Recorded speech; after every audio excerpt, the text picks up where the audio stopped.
He didn't raise his voice. He didn't throw a punch. He didn't even take a step back.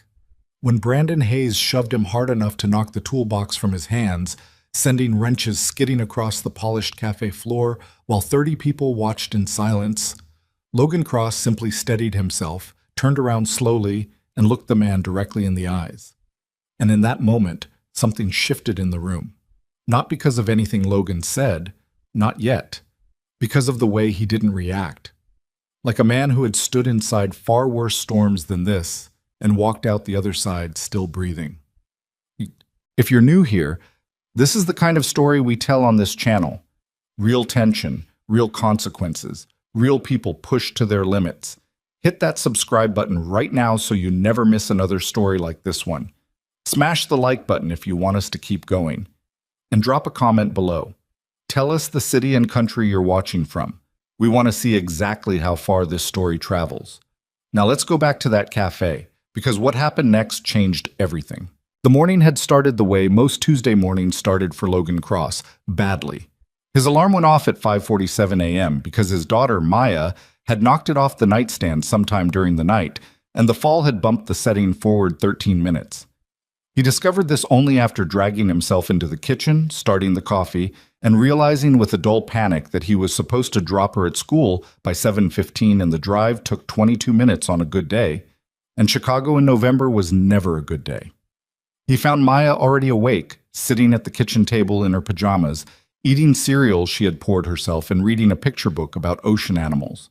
She was 6 years old and deeply serious about marine biology in the way that only a 6-year-old could be, with total, unquestioning conviction. "Daddy, did you know that octopuses have 3 hearts?" she said, without looking up.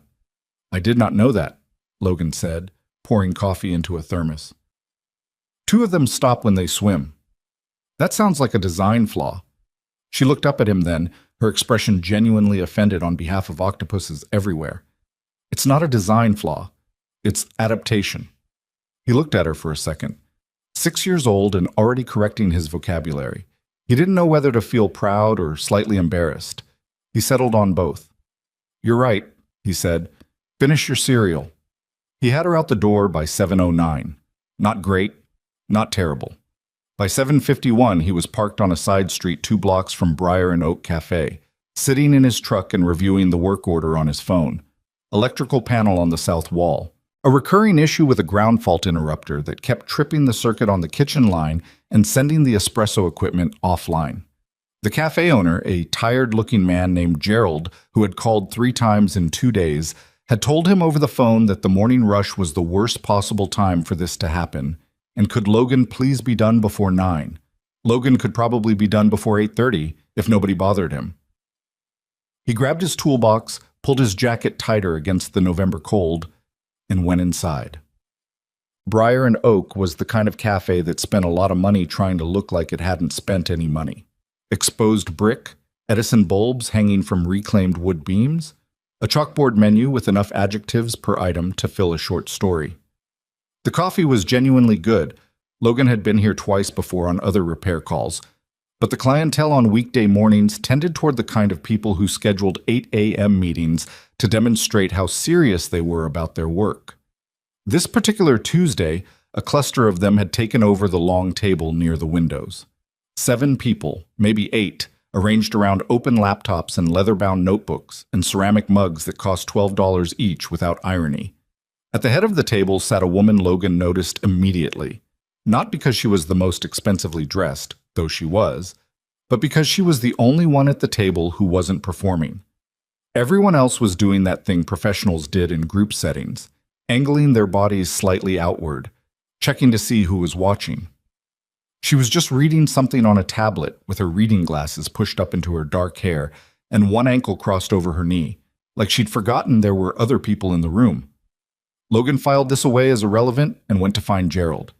He located the electrical panel on the south wall behind a framed print of the Chicago skyline, which had been hung directly over the access panel by someone who either hadn't known or hadn't cared.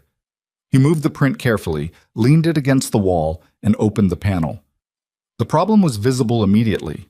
An older GFCI breaker showing stress fractures along the casing. It hadn't failed completely yet, But it was going to, and soon, and probably at the worst possible moment. These things had a talent for that. He crouched down, opened his toolbox, and went to work. Quiet, methodical, completely invisible to the room.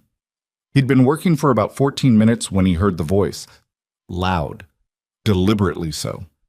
The voice of someone who had learned that volume alone could simulate authority. "Gerald, there's a man on the floor over here." Logan didn't look up. He'd heard variations of this his entire adult life. On job sites, in building lobbies, in office corridors. The mildly incredulous announcement of his presence, as if he were an inconvenient piece of furniture someone had forgotten to move. "That's the electrician," Gerald said from somewhere near the counter. "He's fixing the line." A pause. "Right now? During our meeting?" "It's a quick repair, Mr. Hayes. He'll be out of your way." Logan kept his eyes on the panel. He heard footsteps approaching, heavier than necessary. The walk of a man who wanted to be heard crossing a room. "Hey." Logan looked up. The man standing over him was somewhere in his mid-40s, broad through the shoulders, dressed in a suit that fit him very well and that he clearly wanted you to notice. He had the groomed, aggressively maintained look of someone who spent real money on appearing effortless. His name, Logan would learn shortly, was Brandon Hayes, Operations Director. And in the architecture of whatever meeting was happening at that long table by the windows, he was clearly positioned as the second most important person in the room, which meant he spent a significant portion of every day performing for the first. "Can you come back?" Brandon said. "It wasn't really a question. The owner asked me to handle it this morning," Logan said. "I'll be out of your way in about 20 minutes. "Yeah, I don't really care what the owner asked. We have a leadership meeting happening right now, and it's distracting having someone on the floor like—" He gestured vaguely at Logan. "Like this." Logan went back to the panel. "I'll keep it quiet." A pause, then, louder now, loud enough that Logan understood it was meant to carry back to the table. "I don't think you're understanding me. This isn't your garage. This is a professional environment." A few people at the table glanced over. A few others very deliberately didn't. Logan removed the damaged breaker with 2 turns of a screwdriver. He set it on a piece of clean cloth beside his toolbox. He reached for the replacement. "You got kids?" Brandon said. Logan's hand paused for a fraction of a second, then it kept moving. "I'm asking you a question," Brandon said. "You got kids?" "Yeah," Logan said. "Right, and this is what you do. This is how you're providing for them." Another pause, and Logan could hear something shifting in the man's tone. Something that had started as mild irritation and was becoming something more deliberate, more performed. "No offense, man, but have you considered that this might not be setting a great example, crawling around on cafe floors?" The table had gone quiet. Logan was aware of it the way you become aware of weather, not looking at it directly, just feeling the pressure change. He didn't respond. "I mean, what do you tell them when they ask what Daddy does?" Brandon's voice had taken on a mock thoughtful quality, like he was genuinely curious about a sociological phenomenon. "Some men just accept a certain ceiling for themselves, right? And I get it, not everyone can." "Brandon." The voice came from the table, calm, not quite sharp, but with an edge in it. Logan glanced over. The woman with the reading glasses, she'd looked up from her tablet. She was watching Brandon with an expression that was difficult to read. Not angry, exactly. Something more measured than that. Brandon turned toward her, and his posture shifted slightly, recalibrating. "Evelyn, I'm just saying that maybe we could get a little more—" "Let him work," she said. And then she went back to her tablet. A beat of silence. Brandon's jaw tightened. Logan could see it from the floor. Brandon looked back down at him, and whatever performance he'd been giving for the table was gone now. What was underneath it wasn't particularly interesting, just a man who'd been interrupted in the middle of something that made him feel large, and now felt smaller and needed somewhere to put that. "Wrap it up," he said quietly. "Just between them. And keep your tools out of the walkway." He turned and went back to the table. Logan exhaled slowly through his nose. He seated the new breaker, checked the connections, closed the panel. He began organizing his tools, fitting each one back into the case with the automatic precision of someone who'd done it thousands of times. He was almost done. And then Brandon came back. Logan heard him before he saw him. The footsteps again, but faster this time, carrying more weight. He was turning to stand when it happened. The shove caught him in the left shoulder, hard enough and sudden enough that he stumbled sideways. His toolbox hit the floor. A wrench skidded 6 feet across the polished concrete. Several people made startled sounds. Logan caught himself with one hand against the wall. He stood up straight. He turned around slowly. Brandon was standing there with something ugly in his face. Not rage exactly, more like the look of a man who had made a decision and was already a little surprised he'd made it, but was committed now. "I said wrap it up," Brandon said. His voice was steady. He was still performing, even now. When someone tells you, "Hey," a man at the table said, younger, visibly uncomfortable, started to rise. "Brandon, what are you—" "Sit down," Brandon said, without taking his eyes off Logan. The cafe had gone completely silent. Logan looked at Brandon Hayes for a long moment. He didn't look at his hands. He didn't look at the exit. He didn't look at the other people watching. He just looked at the man standing in front of him, the way you looked at a problem you needed to assess before you decided how to solve it. And then Logan spoke. His voice was quiet, completely level. The tone of a man who wasn't afraid and knew he wasn't afraid and had long since stopped needing to demonstrate it. "I want you to think very carefully," Logan said, "about what you just decided to do." That was all. 8 words. And something happened in the room that had nothing to do with the words themselves. A shift. A collective recalibration. Because there is a particular quality to a person who has stood in real danger. Not the manufactured tension of a corporate meeting room, not the social danger of being embarrassed in front of colleagues, but actual physical danger, the kind where the wrong decision costs you everything. And that quality is impossible to manufacture or fake. It is stillness. Not the stillness of shock, not the stillness of fear. The other kind. The settled, grounded, weight-bearing stillness of someone who has made peace with their own capacity and doesn't need to prove it to anyone. Logan Cross was standing completely still, and that stillness was filling up the room like water fills a vessel, slowly, quietly, irresistibly. And every person in that cafe felt it, even the ones who couldn't have explained what they were feeling. Brandon Hayes felt it too. He didn't move. For a long moment, he genuinely didn't move. A woman near the counter had her phone half raised. The barista behind the espresso machine had stopped the shot he was pulling. Gerald had appeared in the kitchen doorway, wiping his hands on a cloth, and had gone very still himself. At the long table by the windows, Evelyn Whitmore had taken her reading glasses off entirely. She was watching Logan Cross with an expression that was no longer measured.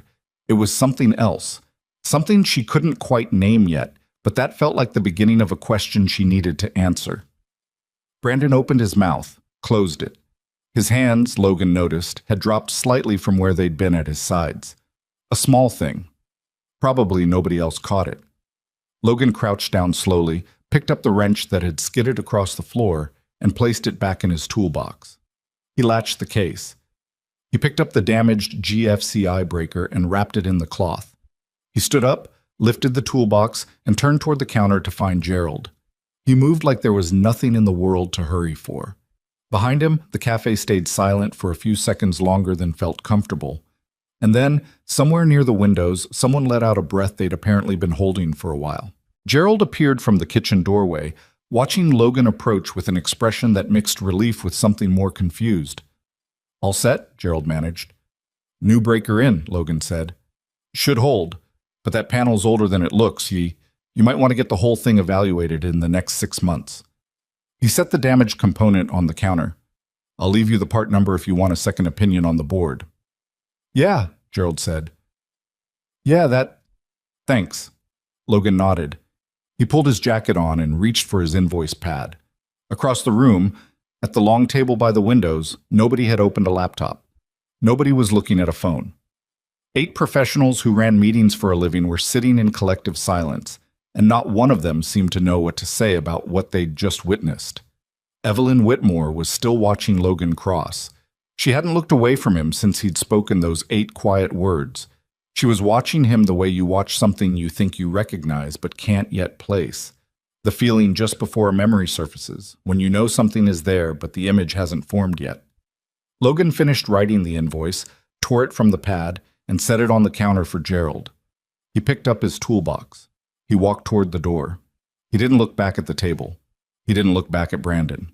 He pushed the door open and stepped out into the November cold, and the bell above the door rang once, and then the cafe was quiet again except for the soft jazz track playing from the speakers and the distant sound of milk steaming in a pitcher. And in his wake, Brandon Hayes stood in the middle of the floor with his hands at his sides and the slowly arriving awareness that the morning had not gone the way he'd intended, not even close. The bell above the door had barely stopped ringing when Brandon Hayes realized everyone in the cafe was still looking at him, not at the door Logan had walked through, not at the floor where the toolbox had skidded. At him. With the particular quality of attention that falls on a person who has just done something they can't take back, and knows it, and is now waiting to see whether anyone is going to say so out loud. Nobody did. That was almost worse. He straightened his jacket, cleared his throat, and walked back toward the table like a man returning from an entirely ordinary errand. "All right," he said, pulling out his chair. "Where were we?" Silence. Then the soft sound of someone clicking a pen. Then, very carefully, a few people opened their laptops. Evelyn Whitmore didn't open anything. She was still sitting with her glasses in her hand, watching the space near the door where Logan had been standing. Her coffee had gone cold in front of her. She hadn't touched it in several minutes. "Evelyn?" Brandon's voice had reset itself. Smooth again, professionally neutral, the voice he used when he wanted to reframe what had just happened as nothing significant. "The quarterly projections?" She looked at him. Just for a second. Something passed across her face that she didn't let fully form. "Give me a few minutes," she said. She stood, picked up her phone, and walked toward the counter. Gerald was already there, pretending to reorganize cups that didn't need reorganizing. "Your security system," Evelyn said quietly. "Is it running?" Gerald blinked. Yeah, it's always running. We've had a system since last spring, after the... I need to see this morning's footage. From the south wall camera." She paused. "Please." Gerald looked at her for a moment, weighing something. Then he nodded and reached under the counter for a tablet. It took less than 4 minutes of footage to establish everything Evelyn needed to know. She watched it once, straight through without stopping. Then she went back and watched it again, this time slowly, pausing at intervals. She watched Brandon cross the room the first time. She watched the conversation she'd only partially heard from across the cafe. She watched Brandon return, watched the deliberate quality of his walk, the way he positioned himself before the shove itself. Sudden, sharp, the kind of thing that looks like impatience but requires actual intention. And she watched Logan. She watched him catch himself against the wall, watched him stand up straight without any visible rush, watched him turn around and look at Brandon with that particular stillness that had caused the entire cafe to go quiet. She watched his hands, both at his sides, open, relaxed, never once moving toward Brandon, never once suggesting anything other than a man deciding in real time not to do something he could absolutely do. She watched him say those 8 words. Then she watched him crouch down, pick up the wrench, and start packing his tools like none of it had happened. Gerald was hovering nearby, cloth still in hand. "He's a good guy," Gerald said, a little carefully. "Comes in maybe twice a year for maintenance stuff. Never gives me any trouble. Quiet, does his work, leaves." He paused. That in there was... I should have said something. "Yes," Evelyn said. She wasn't accusatory. She included herself in it. She handed the tablet back and returned to the table. Look, Brandon had used the 4 minutes well. By the time Evelyn sat down, he had the room reoriented. Projections on the screen, conversation flowing, the ambient energy of the meeting redirected toward quarterly numbers and operational updates. He was good at this. It was probably the most genuinely impressive thing about him, his ability to move a room past something uncomfortable by simply behaving as though it had already been forgotten. Evelyn watched him present for about 90 seconds. Then she said, "Brandon." He paused mid-sentence. "We're going to need to table this," she said. She looked around the table as 7 faces watching her, each one carefully neutral. "Can everyone give us the room for a few minutes?" Nobody argued. They gathered phones and notebooks with the practiced efficiency of people who'd learned not to ask questions when Evelyn Whitmore used that tone. When the table emptied, Brandon set his clicker down on the table. "Evelyn, I watched the footage," she said. A pause. Very small. Then, "It wasn't... Look, the guy was blocking the walkway, and I asked him multiple times to... Brandon." She set her phone face up on the table between them. The video was cued to the moment before the shove. "I'm not interested in the version you're going to tell me. I watched what happened." He looked at the phone. His jaw moved slightly. "I may have... The situation got a little heated, and You shoved a man who was crouching on the floor fixing an electrical panel. She said it the way you state a measurement. Factual. No heat in it. You insulted him for several minutes first. He didn't respond to any of it. He never raised his voice, never made a physical gesture toward you, and when you put your hands on him, he said 8 words and walked away." Silence. 8 words, she said again. Quieter this time. Almost to herself. Brandon looked at his hands on the table. Something moved through his face. Not quite remorse, more like the fast-moving calculation of a man trying to figure out how much trouble he was actually in. "I'll apologize to him," he said. If it's that important, I can reach out. I haven't decided what I'm going to do yet," Evelyn said. She stood, picked up her phone and her jacket. "Clear your afternoon." She walked out of the café, Chateau-Mut. The cold hit her like a fact she'd been avoiding. She stood on the sidewalk for a moment, breath visible in the November air, and pulled up the work order on her phone. Gerald had given her the repair company's name without her even having to ask. He'd offered it, almost apologetically, with the number written on a post-it note in handwriting that suggested he didn't entirely trust digital anything. Cross Electrical and Maintenance Services. Logan Cross, sole proprietor. She stared at it. She didn't call. Not yet. She put her phone in her pocket and went to find her car. Logan was 2 blocks away when the electrical systems at Briar and Oak Café went offline. He heard about it 17 minutes later while sitting in his truck eating a sandwich he'd bought from a corner deli and answering a voicemail from Maya's school about a permission slip he'd forgotten. Gerald called twice in quick succession, the second call cutting off the first mid-ring. "Logan." Gerald's voice had the particular quality of a man who could feel money leaving his account in real time. "I don't know what happened. Everything's down. Espresso, the refrigeration line, the POS system, the whole South Circuit. I thought you just fixed the..." "I fixed the GFCI," Logan said. He was already folding up the wax paper from his sandwich. "That panel's old, Gerald. I told you. Is it tripping or is it dark?" "It's... What does that mean? Is the breaker flipped or are all the lights off?"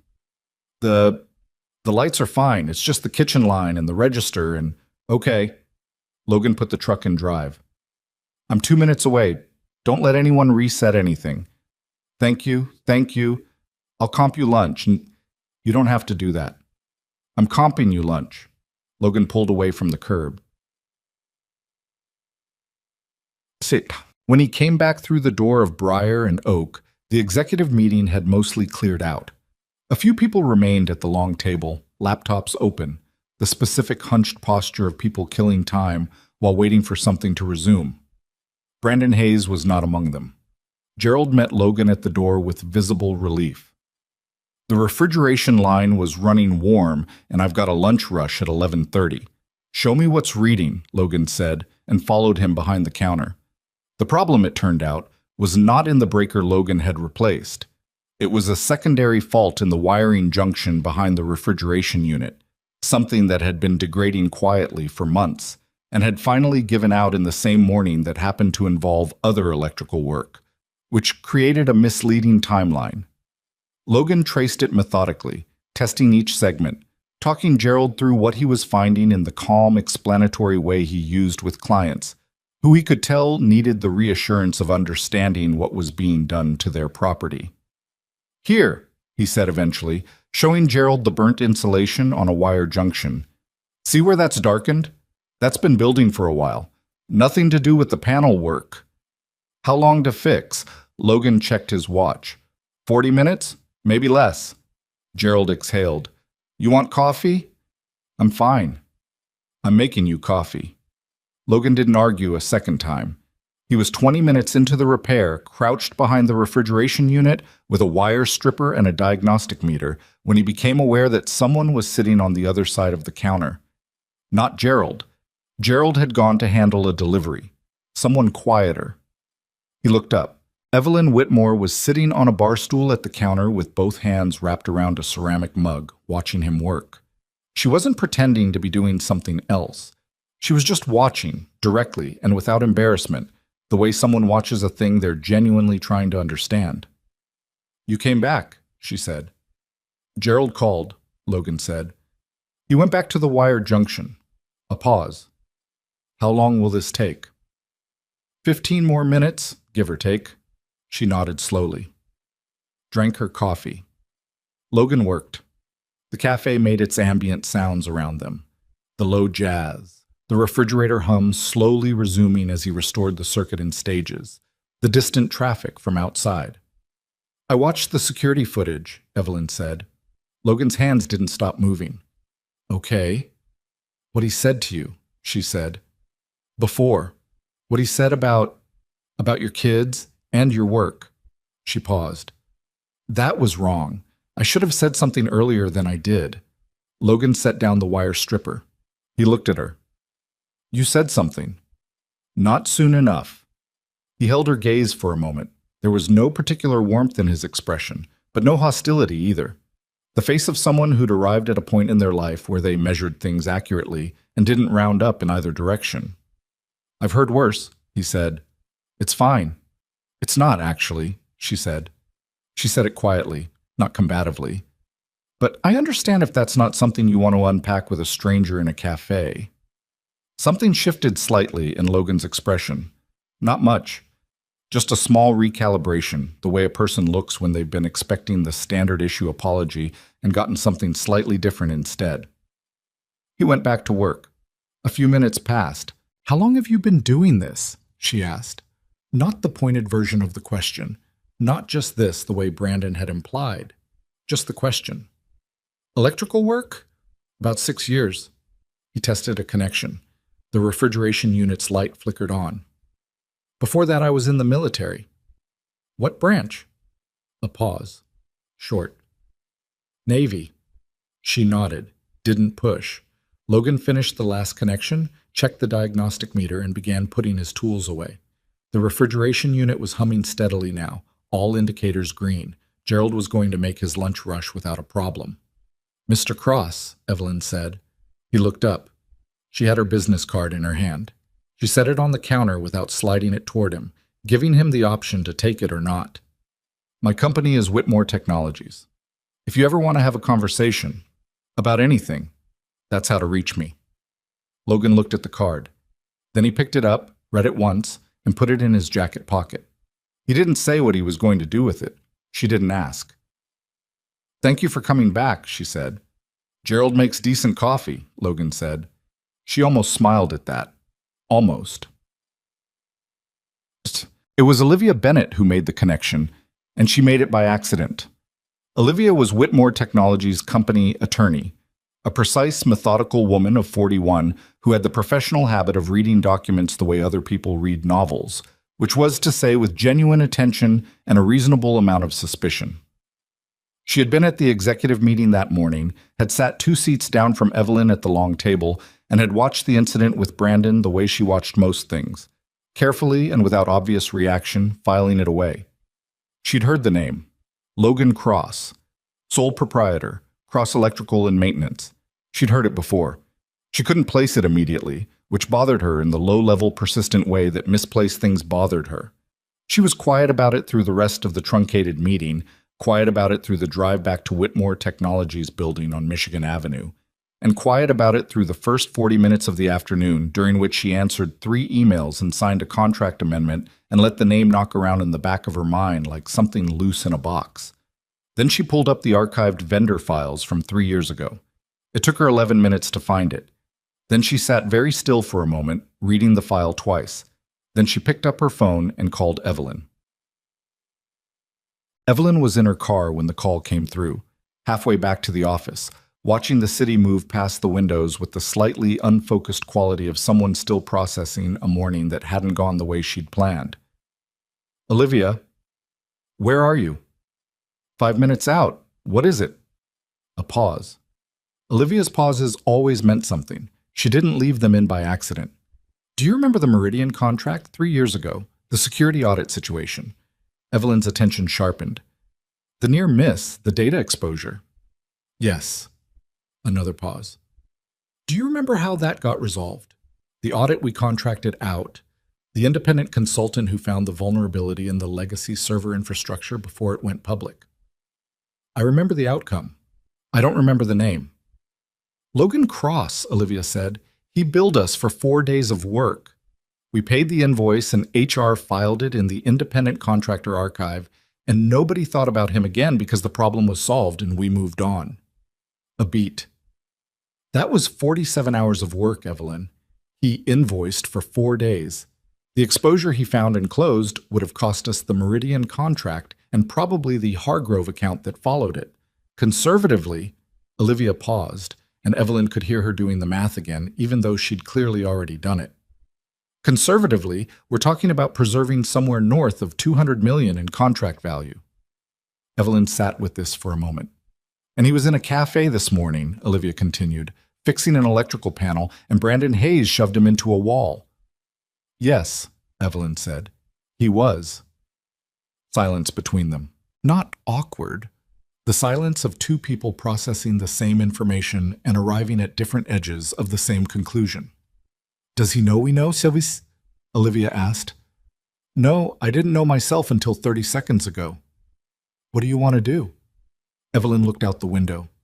They were pulling up to the building now, the glass facade reflecting the pale November sky back at itself. "I don't know yet," she said, "but I know what I don't want to do." "Which is?" "I don't want to make it about what he can do for us," she said. "Not again." Olivia was quiet for a moment. "That's fair," she said finally. "But Evelyn, Brandon doesn't know any of this, and if he finds out before you've—" "I know," Evelyn said. "I'm aware." She ended the call and sat in the car for a moment after the driver stopped, hand resting on the door handle, not quite ready to go in. 3 years ago, a man had spent 47 hours closing a hole in their systems that nobody else had found. He'd billed them for 4 days. He hadn't negotiated, hadn't leveraged it, hadn't followed up asking for anything. He'd done the work, taken the payment, and disappeared back into ordinary life. And this morning he'd been crouching on a cafe floor, fixing someone else's broken equipment, and a man in an expensive suit had shoved him in front of a room full of people. And he'd looked that man in the eyes and said 8 words and walked out. Evelyn pushed the car door open and stepped out into the cold. Brandon Hayes spent most of that afternoon in the controlled burn of damage assessment. He wasn't as stupid as the morning had made him look. He knew that. The morning had been a mistake, a miscalculation, a moment where the pressure he carried around every day had found a convenient outlet at the wrong time in front of the wrong audience. He'd lost his read on the room. He'd pushed too hard. He understood this. What he didn't understand yet, what he was still in the process of calculating, was the full shape of what he'd exposed. He sat in his office on the 14th floor, looking out at the city, and went over the variables. Evelyn had watched the footage. That was confirmed. She'd pulled the meeting, spoken to him directly, cleared the room.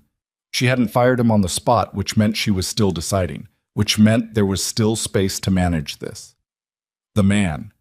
Logan Cross, maintenance worker, single father, no apparent connection to anything that mattered. Brandon turned that over in his mind several times, looking for angles, looking for leverage. He found nothing, which felt like a relief. A problem with no leverage points was a problem you could weather by waiting it out and being appropriately contrite. He'd done it before. He picked up his phone and sent Evelyn a text.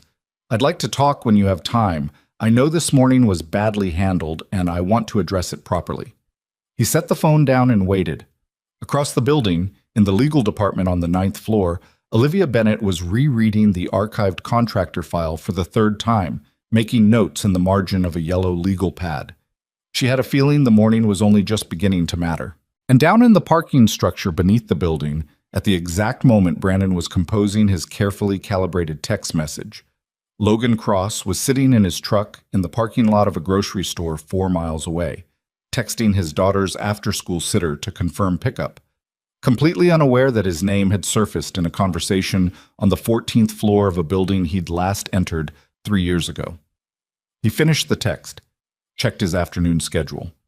One more service call, a junction box in Wicker Park, then pickup, then dinner. Then Maya's bedtime routine, which currently involved reading 2 chapters of a book about deep-sea creatures and answering follow-up questions about anglerfish for approximately 45 minutes after lights out. He started the truck.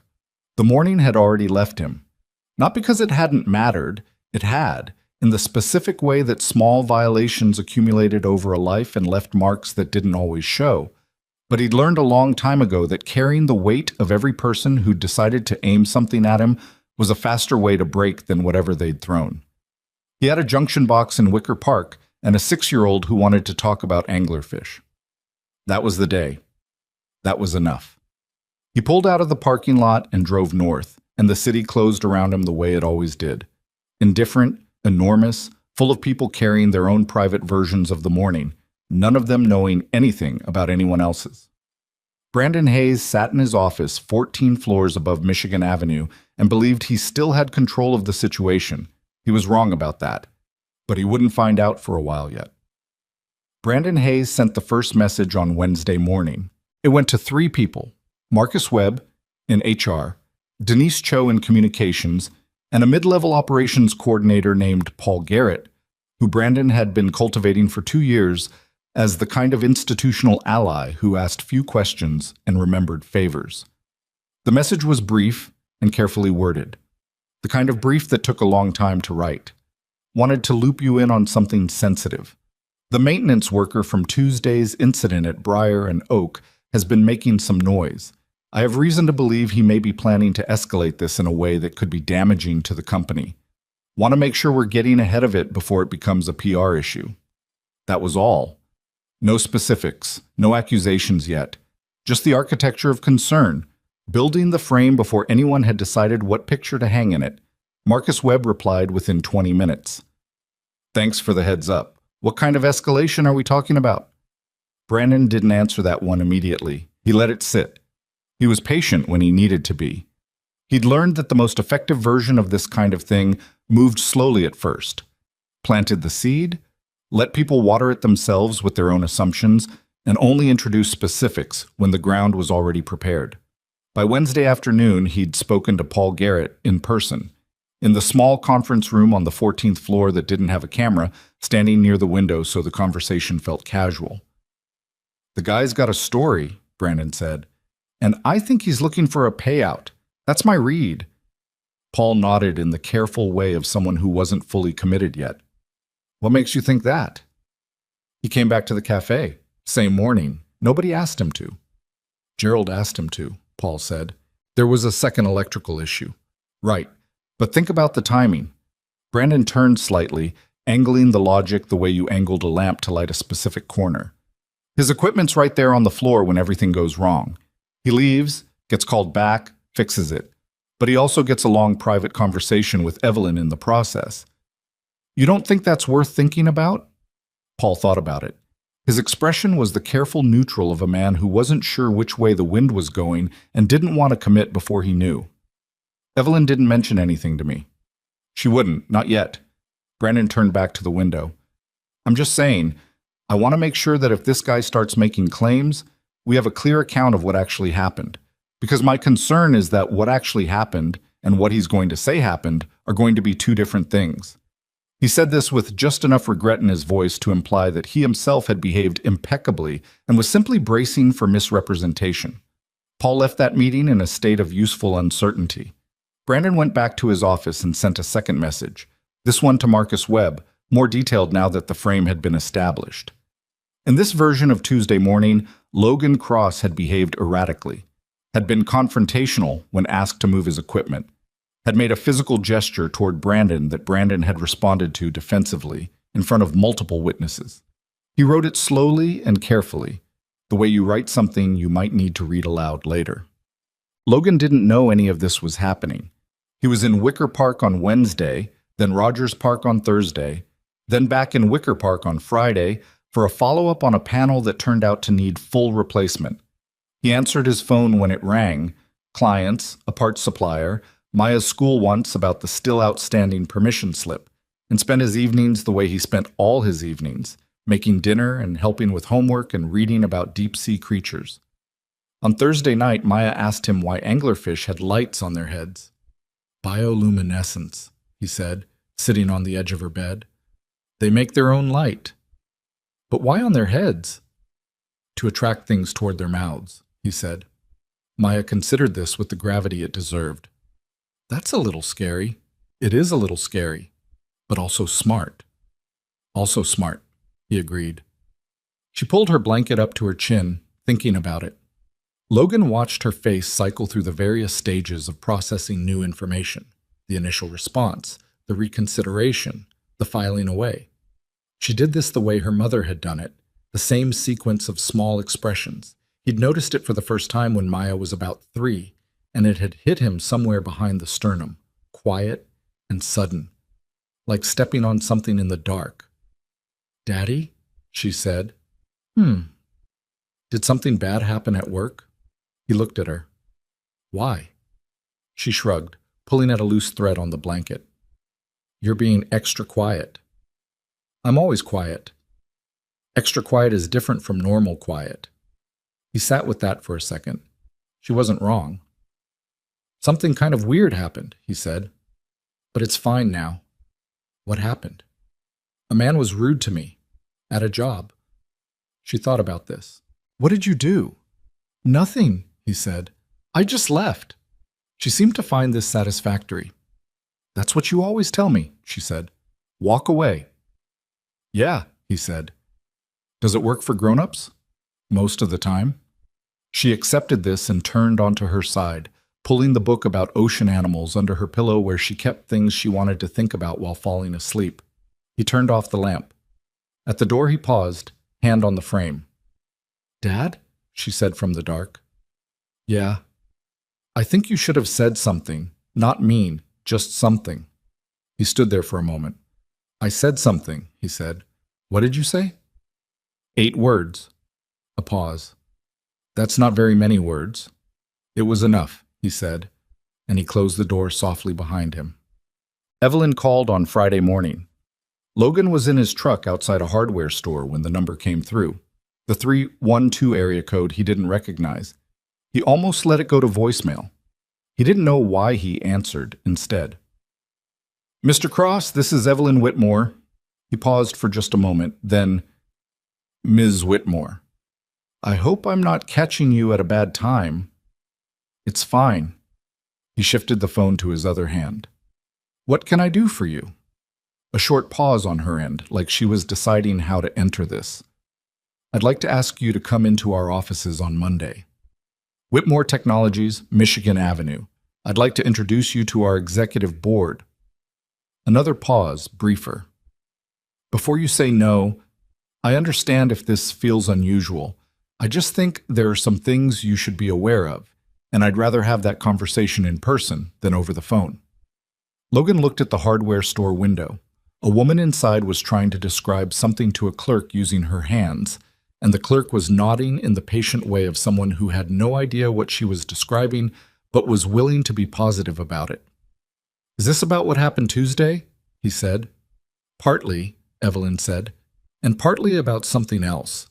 Something that predates Tuesday by a few years." He let that sit for a moment. "What something?" "I'd rather explain it properly when we're in the same room." A pause. "I'm not asking you to do anything. I'm not asking for anything. I just want you to have information that I think you're owed." Logan was quiet for a moment. He thought about Brandon Hayes building a frame around Tuesday in whatever story he was about to tell. He didn't know that was what was happening. Didn't know about the messages to Marcus Webb, or the conversation with Paul Garrett, or the carefully accumulated structure of alternative memory that Brandon was constructing one plausible-sounding brick at a time. But he'd operated in enough environments where people held institutional power and had strong incentives to protect it that he understood the basic physics of the situation. He wasn't naive about what Evelyn's call might be, even if he believed she meant it the way she said it. "Monday morning," he said. "I can do 9 o'clock." 9 o'clock, she said. "I'll make sure you can get into the building. Thank you, Mr. Cross." "Logan," he said. "Mr. Cross is what they call me when they're about to give me bad news." She was quiet for just a second. "Then thank you, Logan," she said. Quote, the board meeting was in the large conference room on the 20th floor, and when Logan walked in on Monday morning in the same jacket he'd worn to the cafe, he owned nicer things, but he'd thought about it and decided against performing a version of himself he didn't actually live. There were 9 people at the table, and every one of them looked at him with the specific, concentrated attention of people who had been told something and were now recalibrating against the actual person in the room. Olivia Bennett was there, at the far end of the table, with a manila folder in front of her and a careful expression. Evelyn was at the head. The other 7 were a mix of faces Logan didn't know. Executives, by the cut of their clothes and the practiced quality of their stillness. Brandon Hayes was not there. Logan had noticed that immediately. He noticed absences the way he noticed a lot of things. Not with alarm, just with attention, the automatic cataloging of a man who'd spent years in environments where what wasn't visible mattered as much as what was. "Thank you for coming," Evelyn said, and gestured to the open seat to her left. He sat. She didn't open with pleasantries. He appreciated that.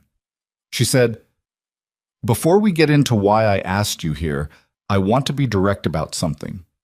Our operations director, Brandon Hayes, has spent the past several days circulating a version of what happened at Briar and Oak on Tuesday that is inconsistent with the security footage and with the accounts of multiple witnesses."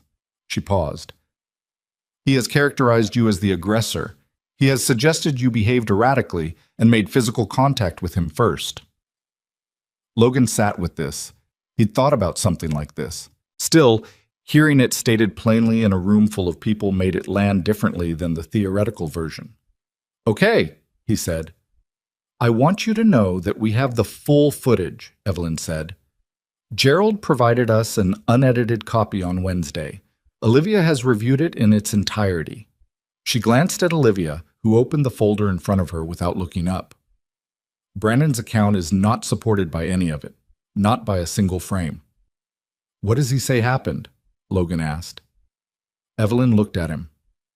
"He says you made a threatening gesture when he asked you to move your equipment. He says he acted defensively." Logan was quiet for a moment.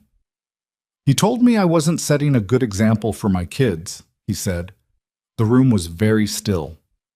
"He said some men accept a certain ceiling for themselves." He paused. "And then he shoved me. That's what happened." "Yes," Evelyn said. "That's what the footage shows." Olivia slid a printed still from the security footage down the table. It was time-stamped and showed Brandon's arm mid-extension, Logan's toolbox halfway through its fall. Logan looked at it once and pushed it back. "What do you want from me?" he said. Not hostile, just direct. "To start, I want to show you something." Evelyn nodded to Olivia, who produced a second document from the folder. 3 years ago, Whitmore Technologies contracted an independent security consultant to assess a vulnerability in our legacy server infrastructure. The consultant worked for 4 days and submitted an invoice. She paused. "That invoice has your name on it."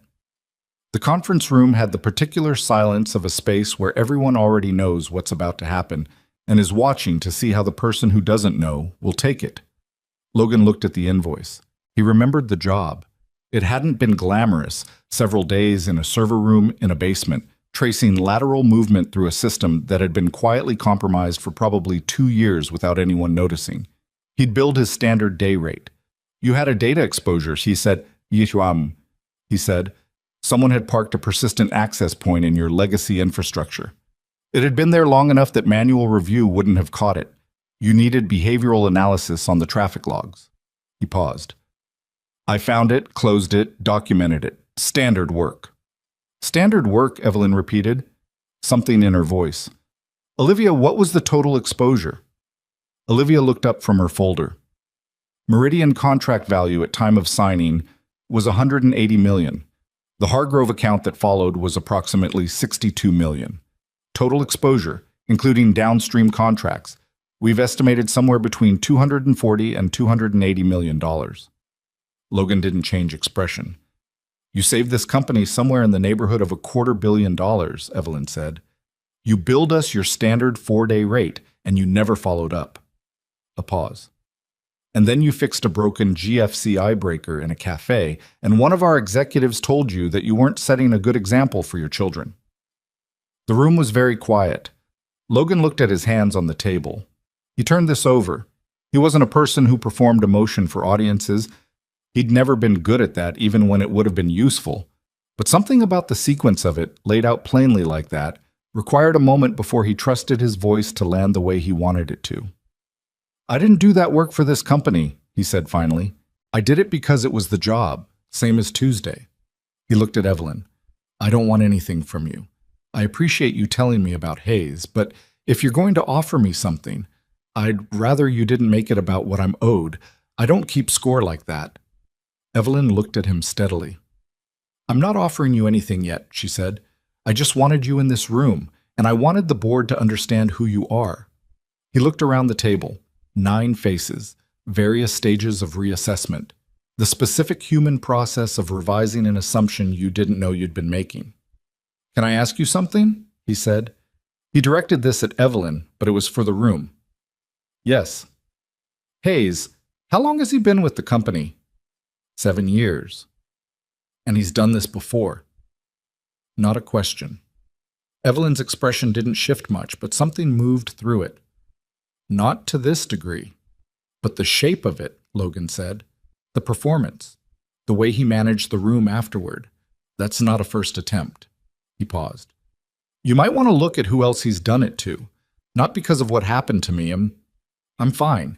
But if he's willing to do it where there are cameras and witnesses, he's done it in rooms where there weren't. Silence. Olivia wrote something on her legal pad. Evelyn held Logan's gaze for a moment, and in it was the look of someone being told something they'd suspected for longer than they wanted to admit. You're right, she said quietly. Then every screen in the conference room went dark at the same time. It happened without warning. The monitors, the overhead display, the laptop screens that 3 board members had open in front of them, all of it dark, simultaneously. And then from somewhere below them, deep in the building's systems, came the particular absence of sound that tells you before any alarm does that something has stopped that was supposed to keep running. Someone said, "What the?" Someone else was already on their phone. The building's emergency lighting engaged, pale and flat, stripping the room of its professional warmth and making everyone look slightly wrong, the way people always looked in emergency lighting, like a rehearsal for something serious. Evelyn was already on her phone. What happened? She said to whoever picked up. A pause. She listened. Her expression didn't change in any dramatic way. She wasn't a person who showed fear in her face, but she went very still in a way that was its own kind of signal. When did it start? Another pause. How far in? She lowered the phone and looked at the room. We have a cyber attack in progress, she said. Primary systems are being shut down in sequence. IT says they've never seen this pattern before. She paused, choosing words. It's coordinated. The room broke into the organized chaos of competent people realizing they don't know what to do. Phones came out, voices went up. Someone near the window said the word lawyers, and someone else said backup systems, and a third person said the Hartwell signing is in 4 hours in the specific tone of a person who has just seen a very large, very important thing begin to slide sideways. Logan sat still. He was looking at the dark screen at the end of the room, the one that had been showing building system status before everything cut. His eyes had the focused, inward quality of someone running calculations. Logan. Evelyn was looking at him. She'd noticed the stillness. What is it? He looked at her. What's your primary firewall system? She blinked. Fortis Shield. Enterprise package. How long has it been in place? I'd have to ask IT. More than 2 years? She looked at Olivia. Olivia was already dialing. Best guess? Yes, Evelyn said. Logan nodded slowly. Your attack pattern. All systems shutting in sequence, in order, without triggering escalating alerts. That's not external intrusion. External intrusion triggers threshold responses. You'd have seen warnings building for at least 10 to 15 minutes before this point. He paused. You're not seeing that because this didn't come from outside. The room had gotten very quiet again. Someone already inside your security perimeter issued a command sequence, Logan said. They knew your system architecture well enough to hit the shutdown nodes in the right order to prevent cascade alerts. He looked at Evelyn. His voice was completely level. This wasn't an outside attack. Someone inside opened the door.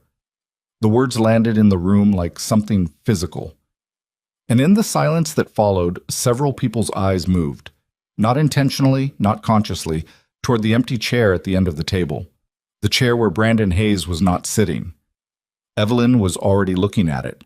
She looked at it for a moment without speaking. Then she looked at Logan, and in her face was the expression of a person who has just watched two separate things they'd been holding separately suddenly collapse into each other and become one thing. Olivia, she said. Her voice was steady, but it had an edge in it that hadn't been there before. Pull Brandon's system access log from this morning, everything from the moment he badged into the building. Olivia's phone was already at her ear. Evelyn looked at Logan. Can you work with our engineering team, right now? He looked around the room, at the darkened screens, at the 9 people who had walked into this meeting expecting to discuss a maintenance worker and were now staring down the barrel of something considerably more complicated. Yes, he said. He stood up. He didn't roll up his sleeves or make any preparatory gesture. He just stood up, straightened his jacket, and said, Get me access to whoever's managing the incident response and a read-only terminal on the network diagnostic layer. We can stop the bleed before it gets to your backup infrastructure. Someone near the door said, He's a maintenance worker. Logan looked at them. I know, he said. Get me the terminal. Nobody argued. I'm out. Brandon Hayes was in his car in the parking structure below the building when his phone lit up with an alert from a secondary email account he maintained under a name that wasn't his. The alert was automated. It meant the command sequence had executed. He sat in the dark of the parking structure and exhaled slowly. His hands on the steering wheel were steady. This had been a long time in planning. Not impulsive, not reactive, not anything like the moment at the cafe which had been both of those things. This was deliberate, calculated, the product of 18 months of slow accumulation, resentment that had curdled past the point of any ordinary cure. He believed in the way that people who have convinced themselves of things come to truly believe them, that he deserved to be running Whitmore Technologies. Not Evelyn. Her leadership was good, objectively, and he'd had enough honest moments to acknowledge that to himself in private. But good wasn't the same as rightful, and in Brandon's accounting, those were different columns entirely. The rival corporation that had paid him for the company's data over the past 14 months had asked only that he deliver the access architecture of the Hartwell contract systems before the signing. After that, they assured him, the contract would fall apart on its own, and Evelyn's failure would open a door. He believed this. He'd believed it long enough that it had stopped feeling like a plan and started feeling like something that was simply going to happen. His phone buzzed. He looked at it. An internal alert from the building's security system. Access log audit initiated. Executive level authorization. He stared at this for a moment. Then he got out of the car. He was going to go upstairs. He was going to walk into that conference room and be exactly where he was supposed to be and manage this the way he managed everything, with surface competence and directional calm. He'd done it his entire career. He knew how to stand in a room where something was happening and look like the person who was going to solve it. He pressed the elevator button for the 20th floor and watched the numbers climb. What he didn't know, what he had no way of knowing, was that on the 20th floor in the conference room that now had 4 laptop screens running on portable hotspots, and a man in a worn jacket sitting at a terminal in the corner running behavioral traffic analysis on Whitmore Technologies' backup network logs, the access log Olivia had pulled was already open on the table. And Logan Cross, 47 minutes into the most unexpected Monday morning of his life, had just found the first thread. He pulled it. The thread Logan pulled was a timestamp. It was small, a 17-second gap in the network activity log at 7:04 a.m., before most of the building had badged in, before the coffee machines in the executive kitchen had finished their startup cycle.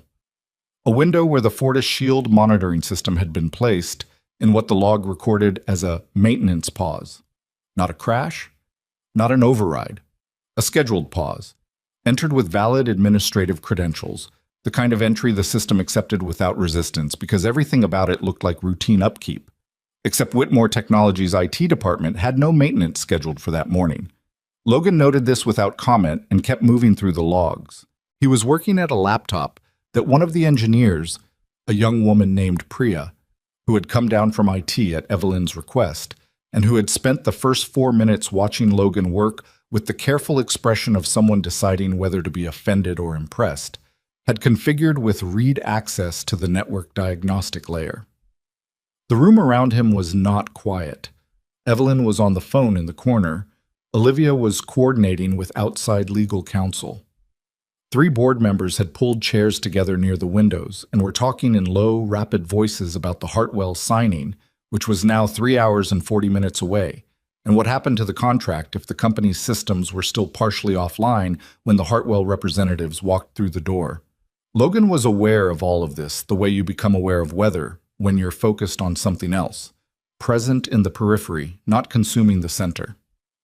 "What are you looking for?" Priya said from behind his left shoulder. "The pause was entered at 7:04, he said. "That gives me a window. I want the full access log for the administrative credential used to initiate it. Everything that account touched in the 48 hours before the pause." Priya leaned forward, typed a sequence, and pulled the log up in a second window. She pointed. "That credential is listed as a service account, shared access. 3 admins have the password." "Who are they?" She named them. 2 were IT staff. The third was listed under operations. Logan looked at the name for a moment. Then he looked at Evelyn across the room. She'd lowered her phone and was watching him. "I need the badge access record," he said. "For the operations director. What time he entered the building this morning?" Evelyn looked at Olivia. Olivia was already on it, pulling the security system on her own laptop with the focused efficiency of someone who had understood the shape of this before most people in the room had caught up. 6:51 a.m., Olivia said, without looking up.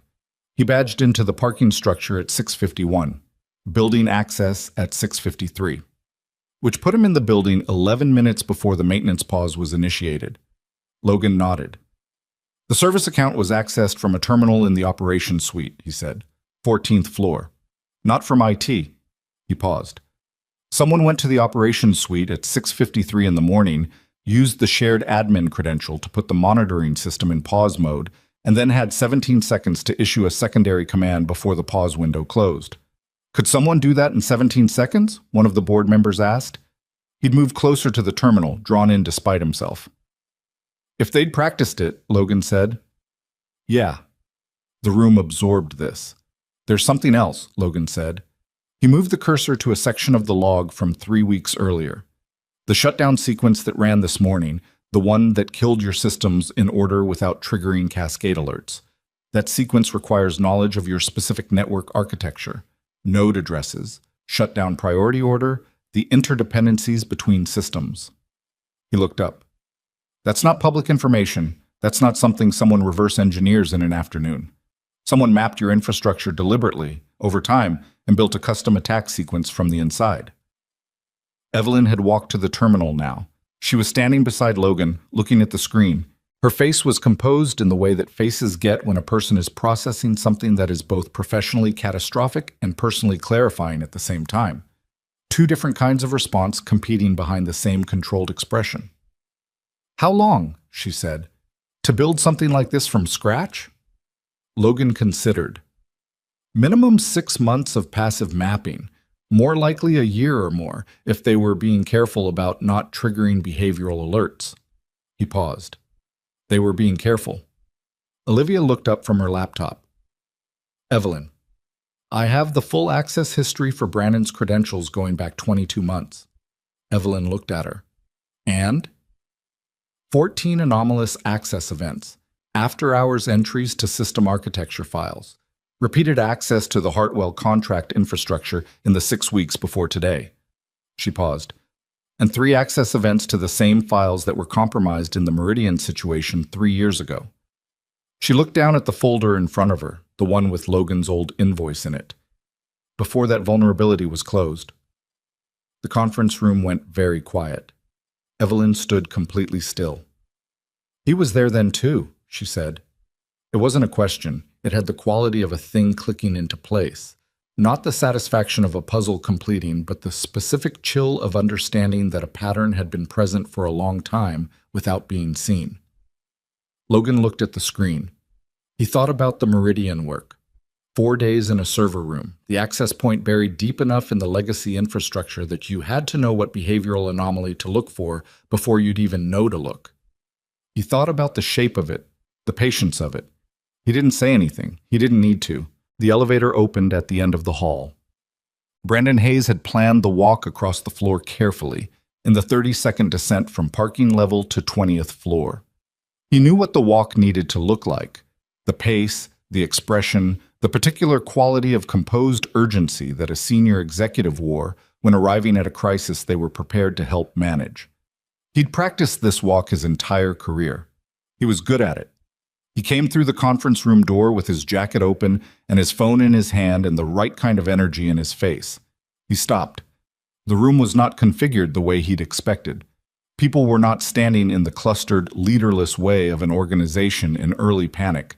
They were arranged, purposefully, with specific attention directed in specific places. Olivia Bennett at her laptop with a folder open and the face she wore in depositions.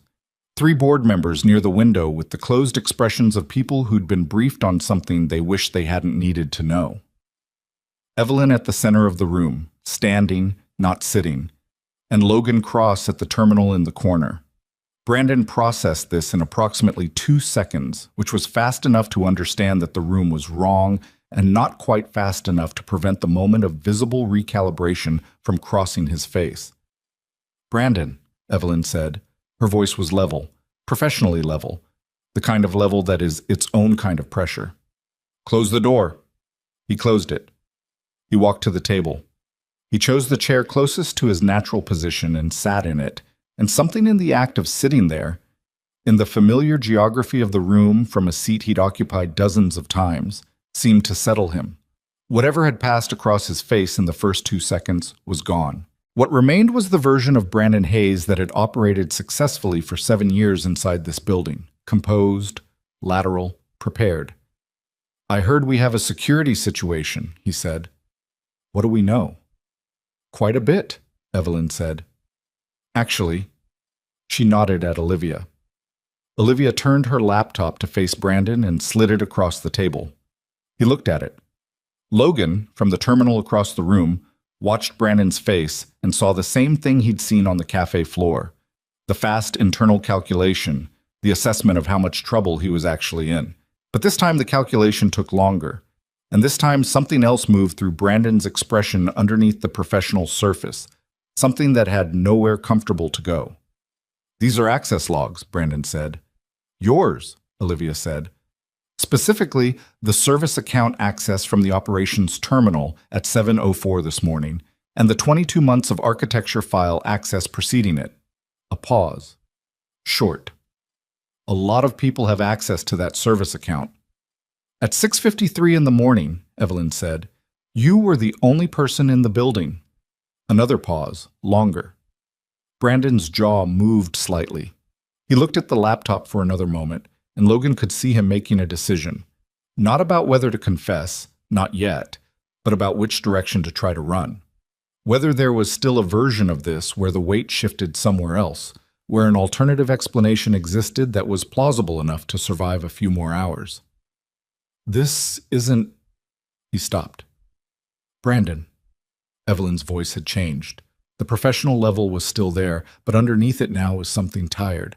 And it was the tiredness that made the words land differently. "I've been sitting in this building for 11 years. I built half of what's in it. I'm not going to stand here and let you try to construct your way out of this." She paused. "The Hartwell signing is in 3 hours and 20 minutes. Whatever you did to our systems this morning, I need it reversed. Now." Brandon looked at the table. Nobody in the room spoke. The silence was long enough that it stopped being uncomfortable and became something else. The silence of a thing that had been in motion for a long time finally running out of track. "The attack sequence can't be reversed from inside," he said finally. His voice had changed. The professional smoothness was still there, but it was thinner now, like paint on something that wasn't meant to be painted. "It's running on an external trigger. You'd need the authentication key from the initiation command." "Which you have," Evelyn said. He didn't answer immediately. "Brandon." This time her voice was quieter, and the quiet was worse than the directness had been. 14 months. You've been selling our architecture to Caldwell Group for 14 months. The Hartwell infrastructure, the Meridian files, possibly more that we haven't found yet." She paused. "And 3 years ago, when Logan found the access point in our legacy systems and closed it, was that yours too?" The room seemed to contract slightly. Brandon looked at Logan for the first time since entering. Logan was still at the terminal, one hand resting on the edge of the table, watching him with the same quality of attention he'd had on the cafe floor, unhurried, steady, requiring nothing from the moment. "I didn't know who he was," Brandon said. It came out quietly, and it sounded strangely genuine. Like of all the things in the room, this was the one he actually meant. 3 years ago. I didn't know who had found it. I just knew someone had closed it." "And Tuesday," Logan said. His voice was even, not accusing, just naming a fact. "In the cafe." Brandon looked at him. His expression was difficult to read, layered in the way that people who have built elaborate internal justifications for their choices sometimes look when those justifications are finally meeting the actual world. "I didn't know it was you," he said again. "I swear I didn't." "I know," Logan said. "It wouldn't have mattered anyway." A pause. Brandon seemed to turn this over. He looked back at the table. "The key," Evelyn said. Brandon reached into his jacket pocket, came out with his phone. He opened a secondary application, the kind that didn't appear on the home screen, the kind you accessed through a sequence rather than an icon, and typed something. His fingers were steady.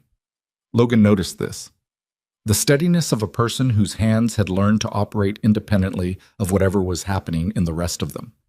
He set the phone on the table face up and pushed it toward Evelyn. She looked at it, then at Logan. Logan crossed to the table.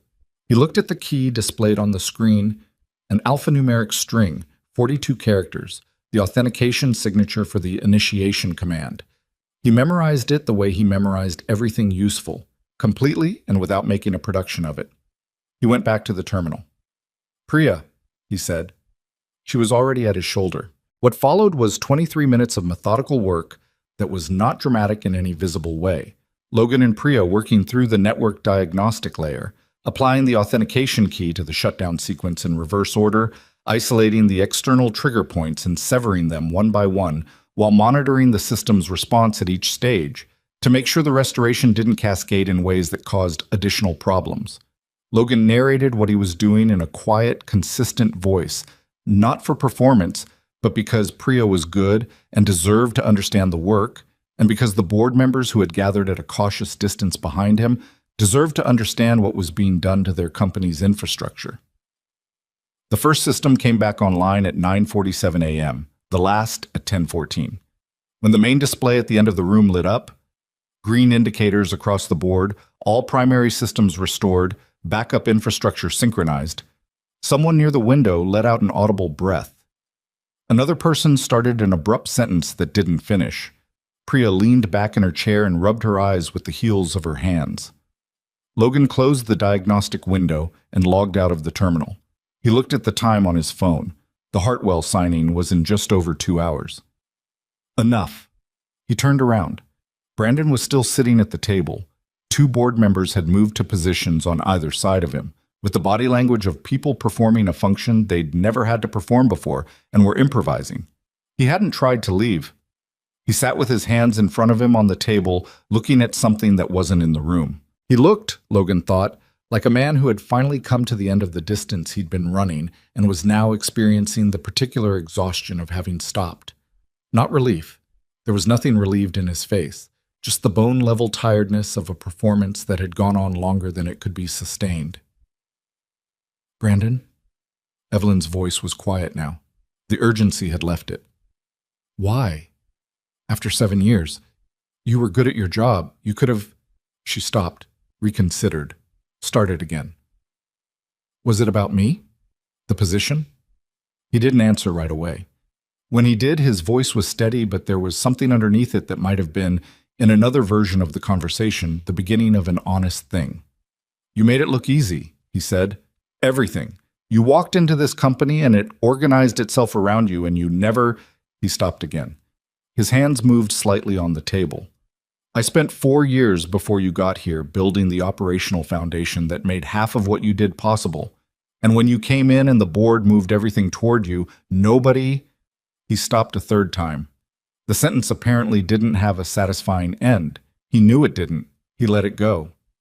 Evelyn looked at him for a long moment. "I know you did," she said, quietly. "I knew before today." Something passed through his face that was hard to watch, not because it was dramatic, but because it was small. The expression of a man being told something he'd needed to hear 4 years too late and in the worst possible context, and knowing exactly how much that timing cost. "Security is going to come up," Evelyn said, "and then legal is going to need to speak to you. Olivia will coordinate." She paused. "I'd recommend you cooperate fully." Brandon nodded, slowly, like someone agreeing to the terms of a thing they'd already decided on before walking into the room. He looked at Logan one more time. Logan was standing near the terminal, jacket on, phone in hand, not doing anything in particular, just present in the room the way he was always present, without announcement. "I'm sorry," Brandon said. The words were directed generally at the room, but his eyes were on Logan. "For Tuesday. I don't know if that means anything."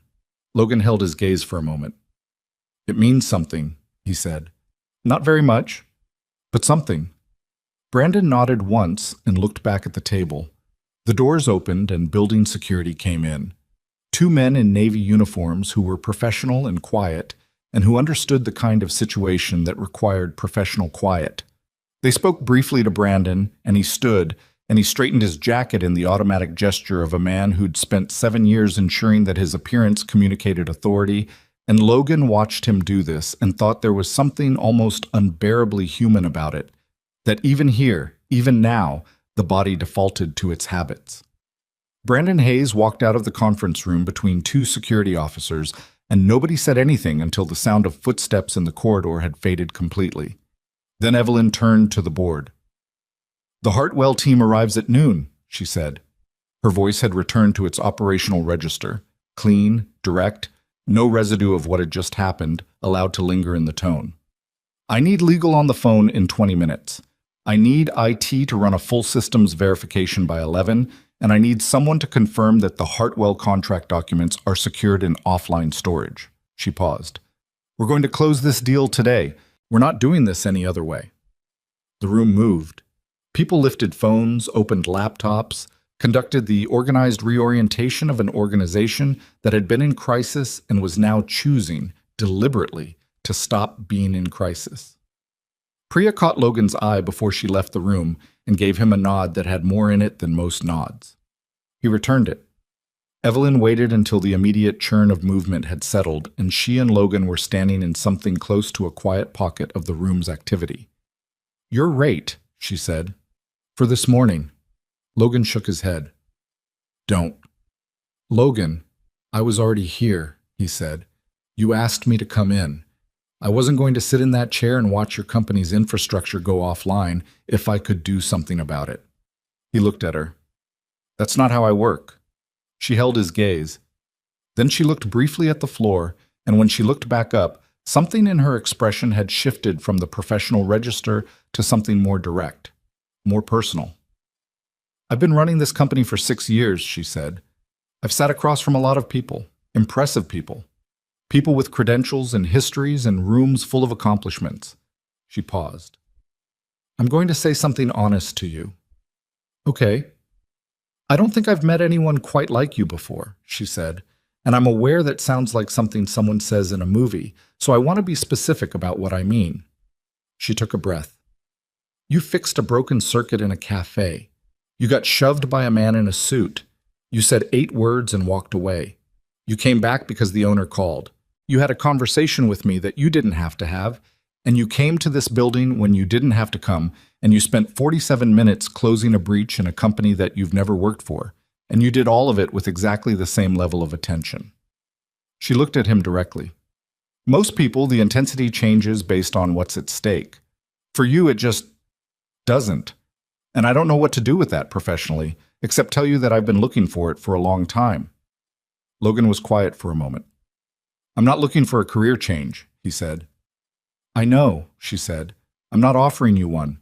Not the way you're thinking. She picked up her phone from the table, looked at it, set it back down.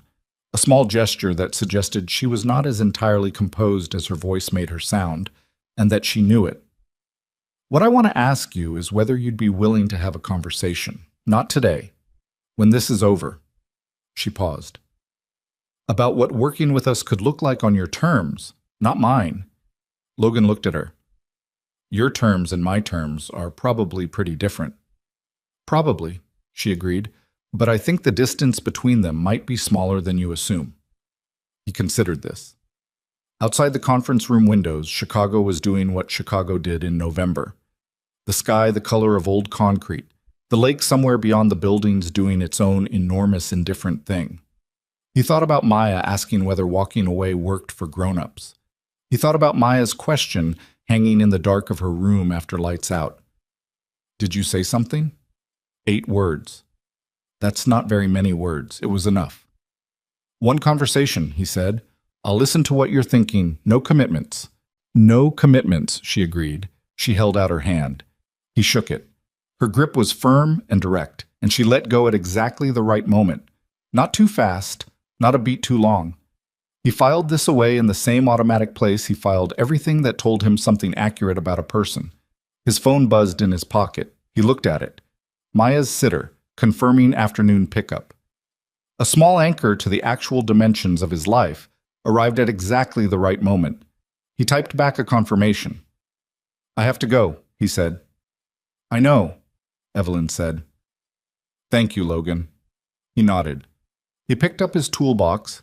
He'd brought it in from the truck that morning without thinking about it, pure habit, and he carried it to the elevator and pressed the button for the lobby. The doors closed. He rode down through 20 floors of a building that was slowly coming back to life around him. Lights reestablishing in corridors, system alerts clearing one by one, the hum of normal operations returning from the ground up. And he stood in the elevator with his toolbox and his jacket and his phone, and he thought about nothing in particular for the first time all morning. The lobby was busy, people moving through the glass atrium with coffee cups and phones, and the specific purposeful energy of an organization that has had a difficult morning and is choosing to carry on. He walked through it without stopping, pushed through the glass door, stepped out into the cold. The city was loud and gray and fully itself, indifferent to what had happened on the 20th floor of one building among thousands. He pulled his jacket tighter, walked to where he'd parked the truck on a metered side street 2 blocks over, got in, and sat for a moment before starting the engine. He thought about Brandon Hayes walking out between 2 security officers, straightening his jacket, the habit of a man who didn't know yet who he was without the performance. He thought about Evelyn Whitmore saying the intensity changes based on what's at stake, and for you it just doesn't, and he wasn't sure that was entirely a compliment, wasn't sure she meant it as one, but it was accurate, and he'd take accuracy over flattery any day. He thought about Maya, who would be in math class right now, and who had told him last week that math was mostly fine, except for the way the teacher wrote her 7s, which looked too much like 1s and caused unnecessary confusion. He started the truck. He had an afternoon service call in Lincoln Park. A building manager who'd left 2 voicemails about a flickering light in a corridor that was probably just a dying ballast, but might be something worse, and who needed someone to come tell them which one. He pulled out his phone and sent a message confirming he was on his way. Then he put the truck in drive, checked the mirror, and pulled out into traffic. Behind him, through the glass facade of Whitmore Technologies building, 20 floors up, the Hartwell contract documents were being pulled from offline storage by a woman named Olivia Bennett, who was already on the phone with outside counsel, making sure every line was exactly as it needed to be for a noon signing. And somewhere in the parking structure beneath that same building, a man named Brandon Hayes was sitting in the back of a security vehicle, looking at his hands, beginning the long, uncomfortable process of understanding the distance between who he'd told himself he was and what he'd actually done. Both of these things were happening. Logan didn't need to see either of them. He merged onto the main road and drove north through the gray Chicago morning, one maintenance call ahead of him and one school pickup after that. And the day was full in the way that days that contain actual things are always full, not with drama or consequence or the weight of significance, but with the ordinary stuff of a life that was entirely his, that he'd built deliberately from the wreckage of harder years, and that he intended to keep. The Hartwell signing happened at 12:07 p.m., 7 minutes behind schedule because one of the Hartwell representatives had gotten turned around in the lobby and nobody wanted to start without him. Evelyn signed her name at the bottom of the contract with a pen that had belonged to her mother, a fact she'd never mentioned to anyone in the building, not because it was a secret, but because some things didn't require an audience to be real. The Hartwell CEO, a quiet man named Arthur Finch, who wore the unhurried manner of someone who'd been in enough rooms to know which ones actually mattered, shook her hand and said he was glad they'd made it work. She said she was too. She meant it more than the words conveyed, but that was usually how it went with the things that actually cost something. The room applauded in the way that rooms applaud contract signings, with genuine relief dressed up as celebration. Olivia Bennett stood near the back and allowed herself exactly one moment of visible exhale before composing herself and moving to coordinate with outside counsel on the post-signing documentation. Nobody in that room mentioned Logan Cross by name, but he was present in the fact of the thing, in the restored systems humming invisibly in the building's infrastructure, in the network that had come back online clean and intact, in the 2 hours and 6 minutes between the last system restoring and the Hartwell pen touching the paper. That margin was his. He didn't know about it, and it wouldn't have changed how he felt about anything if he had. Brandon Hayes spent the afternoon in a conference room on the 3rd floor with 2 of Olivia's associates and a criminal defense attorney he'd called from the parking garage. And the conversation in that room was long and not going well for Brandon, which was as it should have been. Paul Garrett spent the afternoon trying to remember exactly how much he'd said and to whom, and arriving at the uncomfortable conclusion that he had been useful to something he shouldn't have been useful to. He sent Evelyn a message that evening that was 3 drafts shorter than the first version and still too long. She replied with 2 sentences, both of which were kinder than he'd earned. Marcus Webb and HR initiated a formal documentation process that would take several weeks to complete, and that he approached with the methodical, heads-down diligence of someone who understood that doing the next right thing was the only available move when everything prior to it had been handled badly. All of this was the machinery of consequence, necessary, unsatisfying in the specific way that consequences always are, because they can correct a record, but they can't undo the morning that required correction. The city went on. November went on. Chicago was Chicago. 3 weeks passed. Logan picked Maya up from school on a Tuesday afternoon, and she informed him, with the gravity of a breaking news report, that her class had begun a unit on ecosystems, and she had selected the deep ocean as her focus because, and she was quoting her own pitch to her teacher here, nobody ever talks about what lives down there, and they should. That's a good pitch, Logan said. Mrs. Kellerman said it was an unusual choice. What did you tell her? I told her unusual wasn't the same as wrong. He looked at her in the rearview mirror. She had her chin slightly elevated, the expression of a person who has made an argument they are confident in. Where'd you get that? He said. She shrugged. You say it. He didn't remember saying it. He probably had. You said things around a 6-year-old, and they went in and stayed. You're right, he said. It isn't. She settled back in her seat, satisfied, and looked out the window at the city going by. After a few blocks, she said, Daddy, did the thing at the cafe get fixed? He thought about this. Yeah, he said. It got fixed. Did the man apologize? Yeah. Was it a good apology? Logan considered this with the honesty he tried to apply to questions she was genuinely asking. Not really, he said, but he was in a hard spot, and I think he meant what he could mean. She seemed to file this somewhere. Do you have to accept an apology if it's not a good one? No, he said.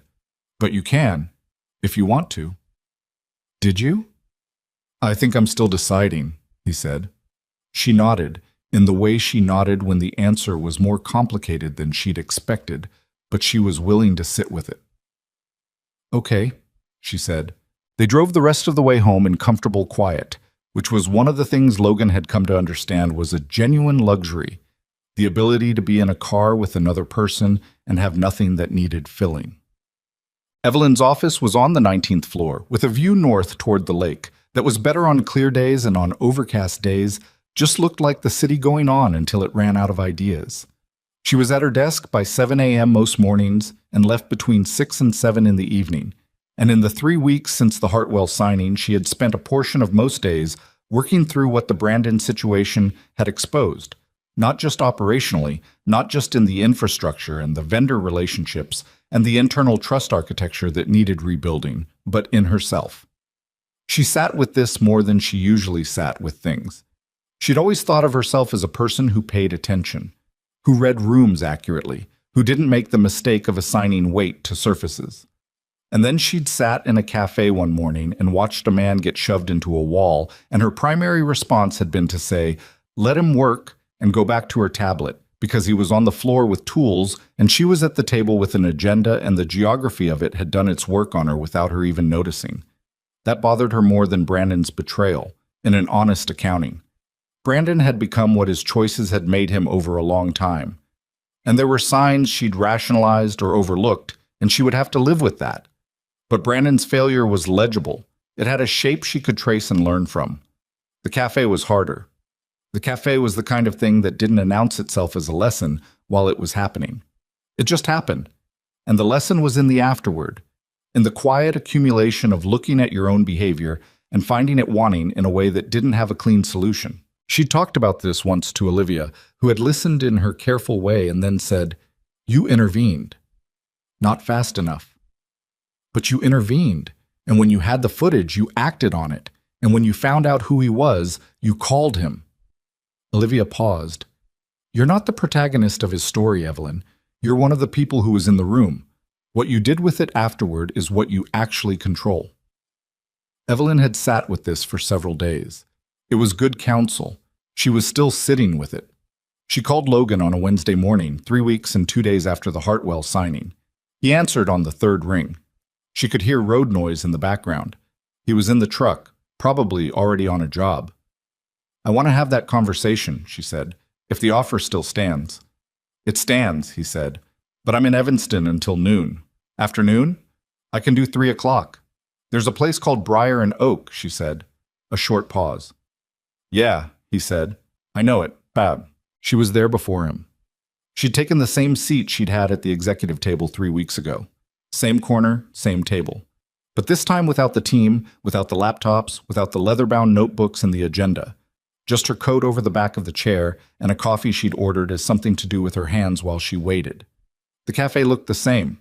Gerald was behind the counter, moving through his afternoon rhythm with the particular efficiency of a small business owner who'd survived enough to stop wasting motion. The chalkboard menu had been updated. A winter drink list, something with cardamom that the barista was clearly proud of based on the amount of counter space the description occupied. Logan came through the door at 3:04, still in work clothes, still in the jacket. He'd told her once that he owned nicer things. She believed him. She also believed he'd thought about what to wear today and made the same choice he'd made on Monday morning 3 weeks ago, which was not a small thing about a person. He ordered a plain coffee at the counter, exchanged a few words with Gerald that made Gerald laugh, something she couldn't hear from across the room, and came to the table. He sat down. They looked at each other in the brief, slightly awkward way of two people who have been through something together and are now in the first ordinary moment on the other side of it. "How's your daughter?" she said. Something eased slightly in his face. "She started a deep ocean ecosystems project for school.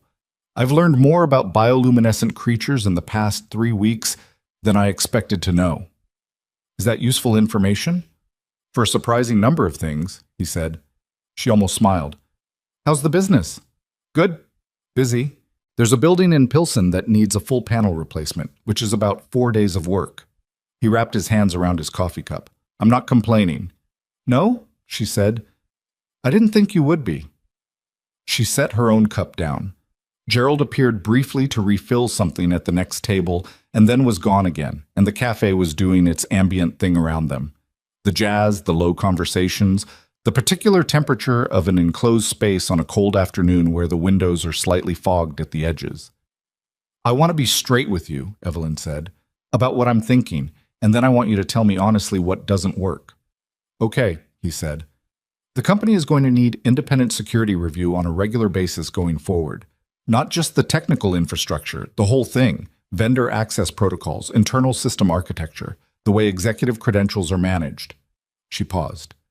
We had a consultant embedded in our operations for 14 months who had enough access to map our entire network and build a custom attack sequence, and we didn't catch it because we weren't looking for it from the inside. We need someone who thinks from the inside. Logan listened without interrupting. What I want to offer you is a retainer, she said. Quarterly reviews, available for consultation between reviews, escalation access if something urgent comes up. You set the hours, you set the boundaries. You continue running your business exactly the way you're running it. She paused.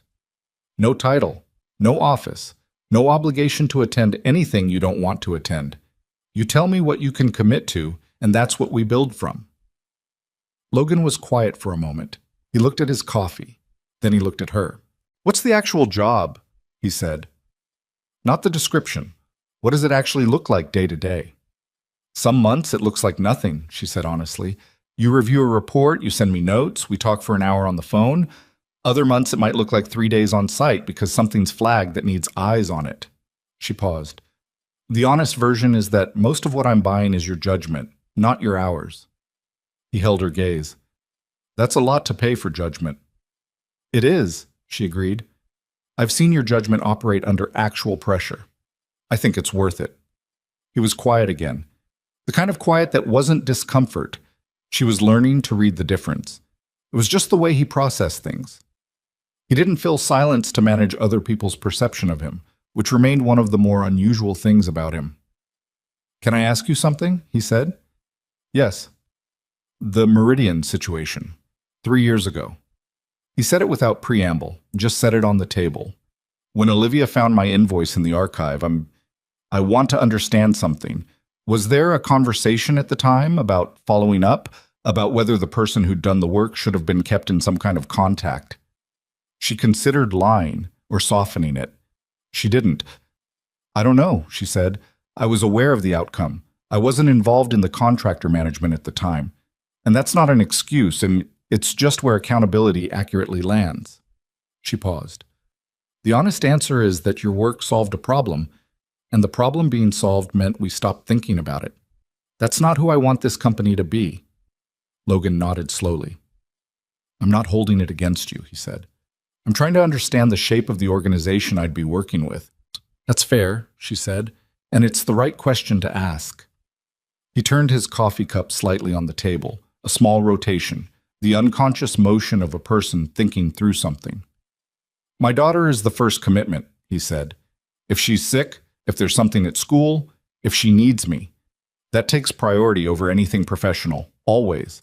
I won't apologize for it, and I won't negotiate around it. Understood, Evelyn said, without hesitation. And I'm going to keep running the business, the electrical work, the maintenance. I'm not giving that up. I'm not asking you to. Some people would. I'm not some people, she said. He looked at her for a moment. No, he said. You're not. He picked up his coffee, drank some of it, set it down. Send me a draft of what you're thinking, he said. The actual terms, not the summary. I'll look at it and tell you what I'd change. That's it, she said. That's it, he said. I'll read it, and either it works or we figure out where it doesn't. She nodded. She had expected more resistance. She wasn't sure if the absence of it meant she'd pitched it well, or if he'd already made up his mind before he walked through the door and the conversation had been mostly confirmation. Possibly both. She reached into her coat pocket and set something on the table between them. A small, laminated card, the kind you'd see in a retail frame in a gift shop, except this one was hand-lettered in Gerald's uneven print. Treat the person in front of you the way you want to be treated when you're the person in front of someone else. She said, Gerald put that up the day after everything happened, near the entrance. He didn't make an announcement about it, just put it there. Logan looked at it, picked it up, turned it over. His back was blank. He set it down again. He's a good guy, Logan said. He's not going to stop comping you coffee, she said. I know, Logan said. I stopped arguing about it. She looked at the card on the table between them, and then at the cafe around them. The same corner where it had all started, where a toolbox had skidded across polished concrete and a room full of people had experienced the specific, uncomfortable recalibration of discovering that the person they'd dismissed was not who they'd assumed. The same room, different afternoon, different air. Logan, she said, not in the professional register, something more direct than that. He looked at her.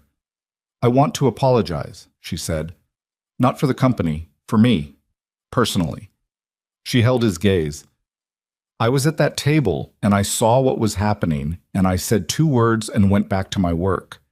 And the reason I did that, if I'm being honest, is that my agenda was more important to me in that moment than what was happening to another person. And I've thought about that a lot in the past 3 weeks. Logan was quiet. He didn't offer her a release from it, didn't say it's fine or don't worry about it, which she'd half expected and would have accepted because it would have made the moment easier.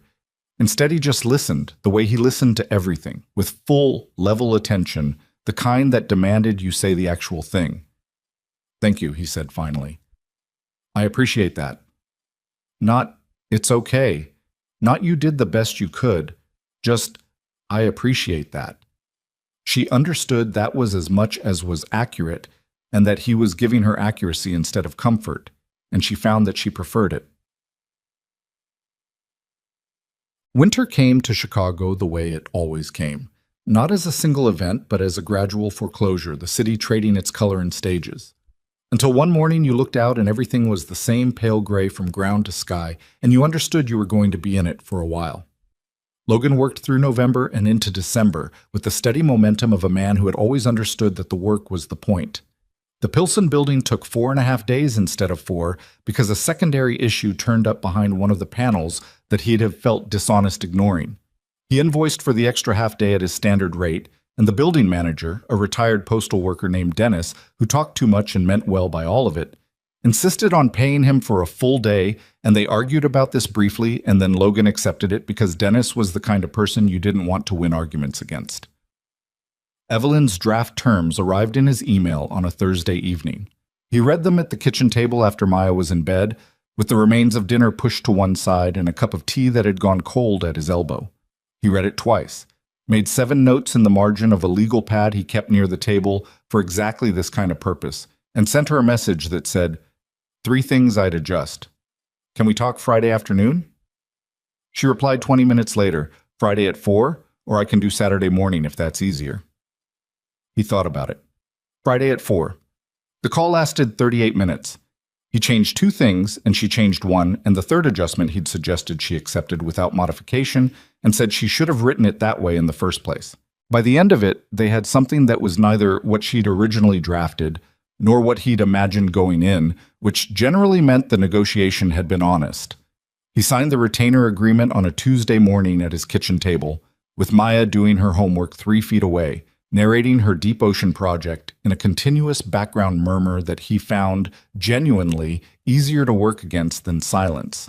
She was writing about the anglerfish now, the bioluminescence, the lure that hung above the mouth, the light in the dark that was also a trap.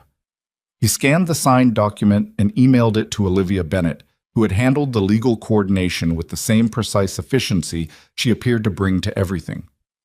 Then he made Maya a grilled cheese sandwich for lunch and listened to her explain the difference between bioluminescence and phosphorescence, which was more interesting than he'd expected. Evelyn went back to Briar and Oak alone on a Saturday in early December. She didn't have a reason to. She wasn't meeting anyone. She ordered coffee and took the corner table that had become, without anyone designating it, a specific place in her internal map of the past 6 weeks. The cafe was quieter on Saturdays. A different clientele than the weekday professional crowd. More students and people with open books, and a couple in their 60s sharing a pastry without talking, which was the kind of scene that made you feel vaguely and pleasantly like you'd wandered into someone else's gentle morning. Gerald's laminated card was still by the entrance. Someone had moved it slightly, or maybe Gerald had adjusted it. It was angled a little differently than she remembered. She stopped and read it again on the way in. She was on her second coffee, reading something on her phone that she wasn't really reading, when she heard the bell above the door. Logan came in with Maya. Evelyn saw them before they saw her. Logan was in his jacket. The same jacket, yes. It was clearly just the jacket, with his hand resting on Maya's shoulder in the light, inattentive way of a parent who has stopped thinking about the gesture because it had become automatic. Maya was wearing a puffy coat in a color that could only be described as serious orange, and she was talking before they were fully through the door, completing a sentence she'd apparently started on the sidewalk. But Mrs. Kellerman said I couldn't use more than 8 sources, and I already have 12, so I have to choose, which means I have to decide which 4 are the least important, and I don't think any of them are the least important. They're all important for different reasons. Pick the 4 that overlap most with the others, Logan said. He hadn't looked up yet. He was pulling off his gloves and tucking them in his jacket pocket. If 2 sources are saying the same thing, you only need one of them. Maya considered this with visible effort. What if they're saying the same thing but in different ways? Then pick the one with the better pictures. She thought about this. That's actually good advice. I have my moments. Then he looked up and saw Evelyn. A brief pause. Nothing dramatic, just the half-second adjustment of a person recalibrating the morning they thought they were having. Hey, he said. Hi, she said. She looked at Maya, who was looking at her with the frank, assessing gaze of a child who had not yet learned that looking at strangers was considered rude and frankly had not yet received compelling evidence that it should be. You must be the marine biologist. Maya looked at her father. You told her about me? I mentioned the project, he said. Maya turned back to Evelyn. The Deep Ocean Ecosystems Project, for Mrs. Kellerman's class. She said Mrs. Kellerman's name with a slight but perceptible weight, like a person who has developed a complicated professional relationship with their teacher. Do you know anything about bioluminescence? A little, Evelyn said. Less than I probably should. Most people do, Maya said, in a tone that was not judgmental, but was factual in a way that amounted to the same thing. That's why I picked it. Logan put his hand briefly on the top of Maya's head in the way that parents did, the unconscious, momentary gesture of a person who loved someone and had no agenda about demonstrating it. You want anything? Hot chocolate, Maya said, already sliding into the chair across from Evelyn with the confidence of a child who had made a social decision and was committing to it. Can I sit here? Evelyn looked at her. Please, she said. Logan went to the counter. Maya unzipped her coat. The serious orange in close proximity was even more serious, and pulled out a spiral notebook covered in drawings that Evelyn realized, looking more carefully, were all marine creatures. Anglerfish, viperfish, something that might have been a giant squid or might have been a creative interpretation of one. Are you the lady from Daddy's work? Maya said. Sort of, Evelyn said. I'm someone he's going to do some work with. He said something weird happened at a cafe and then it got fixed, Maya said. She was looking at Evelyn with the same direct quality Logan had when he was actually paying attention to something. Was this the cafe? Yes, Evelyn said. Maya looked around at it with mild interest. It seems fine now, she said. It is, Evelyn said. It took a little while. Most things do, Maya said, with the tremendous authority of someone who was 6 and had decided this was true. Logan came back with 2 coffees and a hot chocolate, and he set them down and took the chair between them with the slightly cautious energy of a man who was not entirely sure how this had happened, but was willing to see where it went. Maya pulled her notebook toward her and started drawing something, not ignoring the adults exactly, just performing the 6-year-old's useful social skill of being present without requiring management. I didn't know you were going to be here, Logan said. Not accusatory, just noting. I wasn't planning anything, Evelyn said. I just wanted coffee. He nodded. He looked at the table between them. 2 coffees, a hot chocolate, the spiral notebook with its underwater creatures, Gerald's Café doing its Saturday morning thing around them. "She's going to want to tell you about every animal in that notebook," he said quietly. "I know," Evelyn said. "You don't have to." "I want to," she said. He looked at her for a moment. Then he picked up his coffee. "Maya," he said, "Ms. Whitmore doesn't know much about bioluminescence." Maya looked up from her notebook with the expression of someone who has just been handed a meaningful responsibility. "Which part do you want to start with?" she said to Evelyn. "I usually start with the anglerfish because it's the most dramatic, but some people find the viperfish more interesting because of the teeth." "Tell me about the anglerfish," Evelyn said. Maya turned to a page in her notebook, a drawing of something with an enormous jaw and a delicate light curving above it on a thin stalk, floating in what Maya had rendered in blue pen as absolute darkness.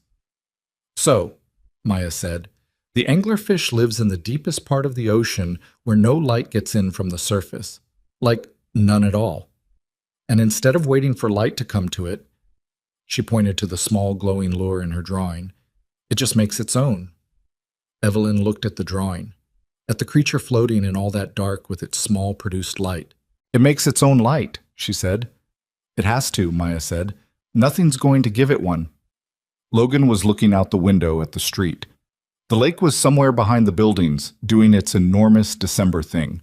He had both hands around his coffee cup, and his expression was the quiet, settled one of a man who had arrived at the particular Saturday morning he was actually in and found it, for no dramatic reason, good. Evelyn looked at Maya's drawing for another moment. There was something in it, in the creature in the dark with its self-made light, in the child who had drawn it with careful seriousness, in the man sitting beside her who had spent a long time learning to be exactly what he was and nothing more, something she thought she would carry with her for a long time without finding a single word that was adequate to it. "Can you tell me about the teeth on the viperfish?" she said. Maya flipped the page. "Okay, so the viperfish has a problem," she said. "Its teeth are so long they literally don't fit inside its mouth when it closes, so it just—" She made a gesture that suggested barely contained chaos.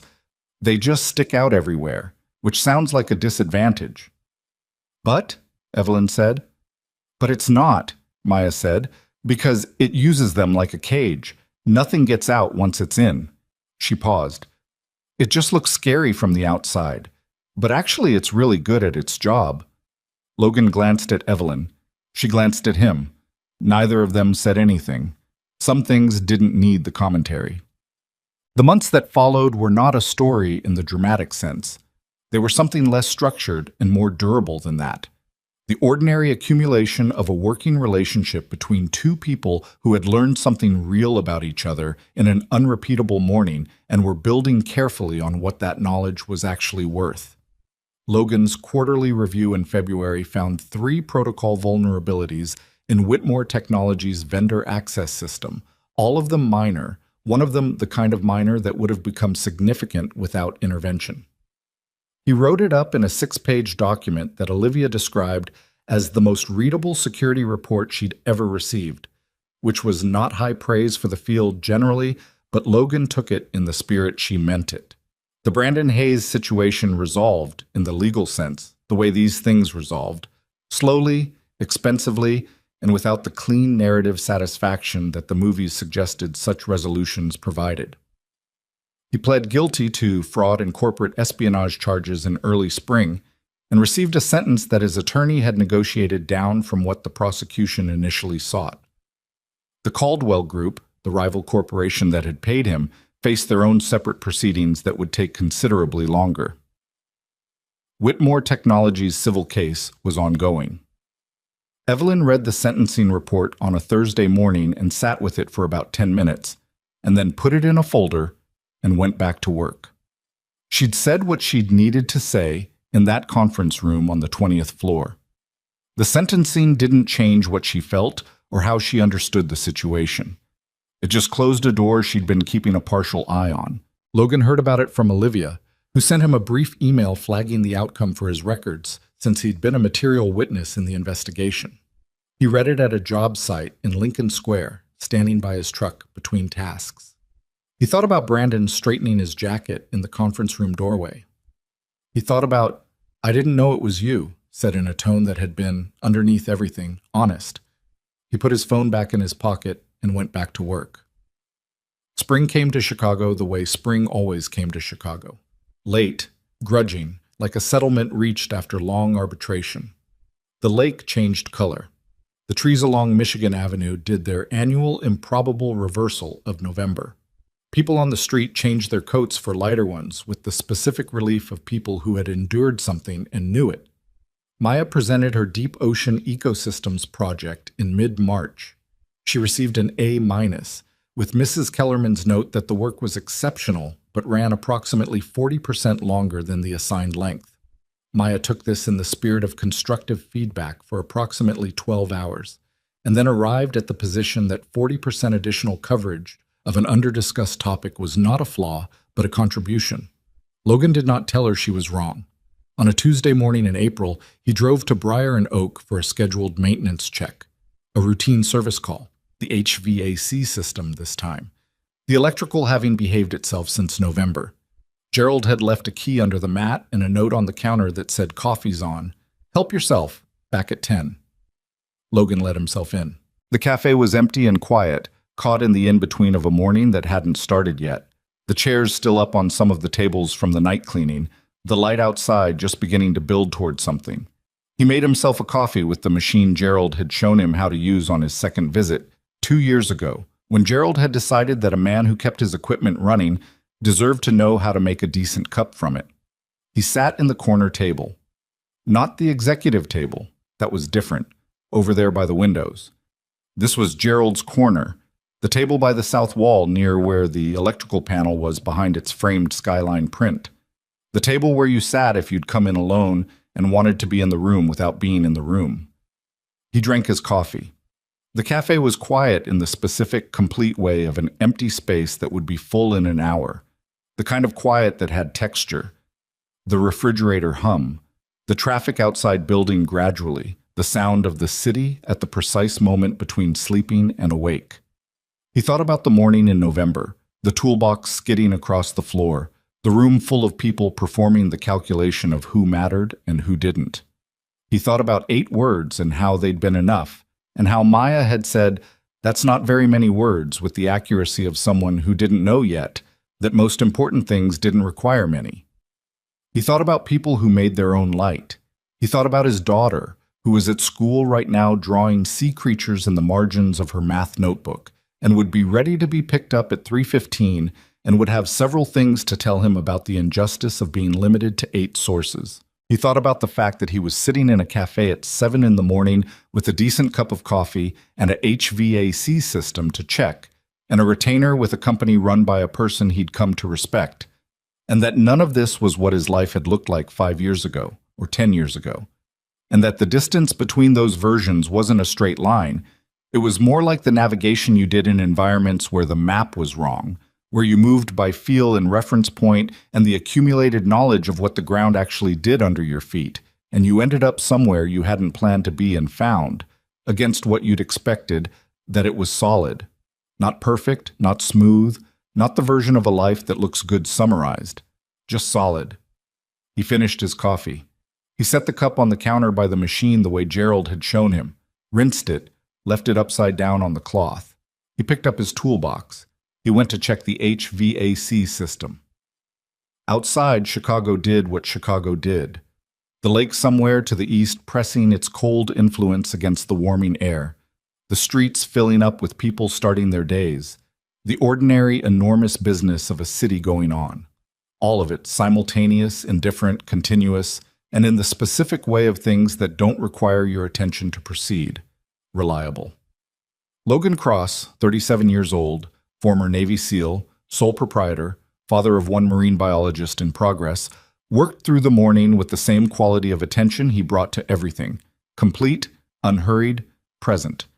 He found a minor issue in the ductwork above the kitchen. He fixed it. He documented it.